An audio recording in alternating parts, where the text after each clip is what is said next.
So dear friends, तो चलिए बात करते हैं एक और इम्पॉर्टेंट पैकेज ऑफ पाइथन और उस पैकेज का नाम है mat plot lib.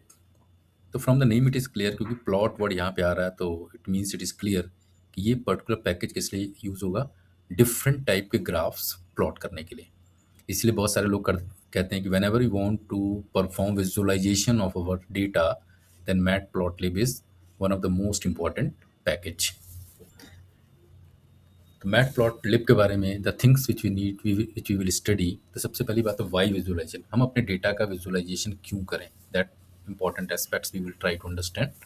Then we will learn how to draw different type of chart in Python, whether we talk about a line plot, whether we talk about the bar graph, and how these graphs are helping in data analysis. So our this particular matplotlib is divided into two parts, part one और part two, जिसमें हम लोग ये सारी चीज़ें एक एक करके डिस्कस करेंगे। सो वाई विजुअलाइजेशन इज इंपॉर्टेंट, चलिए इसका आंसर जानने की कोशिश हम लोग करते हैं।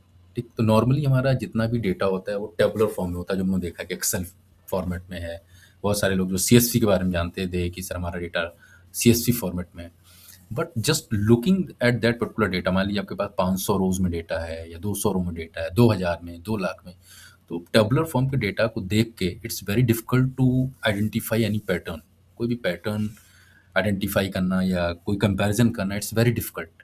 But if you will convert that tabular form data into pictorial form और in the form of a graph, then it's very easy to find important, जिसको हम लोग बहुत सारे बोल देते हैं कि सर डेटा से की इनसाइट्स हम लोग कैसे निकालेंगे। ठीक, तो हमारे लिए काम बहुत ईजी हो जाता है। इसके एक एग्जाम्पल हम आपके साथ शेयर भी करेंगे। ठीक, तो with the if you will draw graph, तो हम लोग ट्रेंड, अगर कोई हमारे डेटा में ट्रेंड है, ठीक है, तो हम लाइन ग्राफ के थ्रू ट्रेंड आइडेंटिफाई कर सकते हैं। अगर हम कोई कंपैरिजन करना चाहते हैं, ठीक है, what is the difference between कि MBA के बच्चे ज़्यादा अच्छा परफॉर्म कर रहे हैं या BBA के अच्छे, तो such type of comparative analysis we can do with the help of a bar graph. If there is some pattern, ठीक, अगर कुछ पैटर्न हमको आइडेंटिफाई करना, again we need to visualize our data.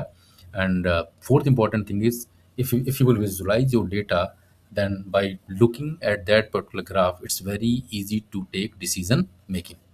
तो चलिए इस पार्ट को कंफर्म करने के लिए हम लोग देखते हैं कि किसी भी ग्राफ से डिसीजन मेकिंग हमारी कैसे फास्ट हो जाती है। एक एग्जांपल के थ्रू हम लोग समझते हैं। तो फॉर एग्जांपल हमारे पास सेल्स का एक डेटा है। अगर आप देखें मंथ सेल्स, एक्सपेंसेस कितने हुए, प्रॉफिट कितने हुए।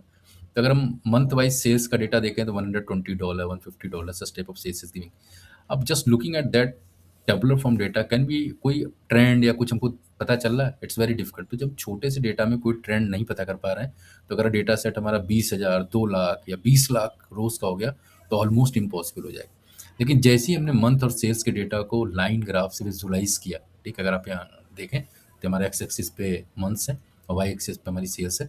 तो हम by just looking at that particular line graph हम कह देंगे sir there is a increasing trend, कि डे बाई डे और मंथ बाई मंथ जो ट्रेंड निकल के आ रहा है सेल्स का, वो हमारी क्या हो रही है, बढ़ रही है। ठीक, तो in this way we can say if you will convert your data into a visualisation, then decision making will definitely be quicker. So I hope that part is clear to all of you. और second part में हम लोग देखेंगे कि कैसे हम लोग line chart draw करते हैं पाइथन में, बार चार्ट कैसे बनाते हैं, उससे एनालिसिस कैसे करते हैं, उसको अंडरस्टैंड कैसे करते हैं। तो that part will also be going to be very interesting. So get ready for that particular part. So that's all for this particular part 1. Thank you so much.